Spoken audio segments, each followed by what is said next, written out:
तर एआयच्या द्वारे तुम्हाला प्रॉपर गाणं, बीट्स, अख्खं म्युझिक पूर्ण रेडी करून दिलं जातं. म्हणजे हे म्हणजे काय म्हणजे स्टुडिओ ज्यांचे आहे जे रेकॉर्डिंग करतात किंवा जे बीट्स बनवतात, तुम्ही जसं बीट्स बनवतो, म्युझिक अख्खं तयार करतो. तर त्या लोकांना काय त्याचा प्रॉब्लेम होईल किंवा काय एआयच्या द्वारे? नव्हत्या ऐकत मराठी रॅप तर अजिबात नव्हत्या ऐकत. त्यांना फक्त सूट टाळा माझी गाणी लागायची.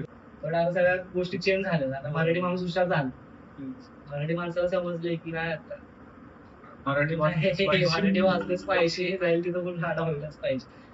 हे जाऊन टाकलं पण आवाजांनी शॉर्ट टू संभाळ होतो. त्यानं मराठी हिपहॉपला आहे ना, म्हणजे मराठी हिपहॉप चालू आहे रे भाई, खूप आधीपासून चालू आहे. आम्ही पण केलंय मराठी हिपहॉप. आमच्या आधीचे गाणी मराठीमध्येच रॅप सॉन्ग तुला काय माझ्या चॅनलवरती आम्ही जेवढे पण सारखी आम्ही रॅप करायचो मराठी.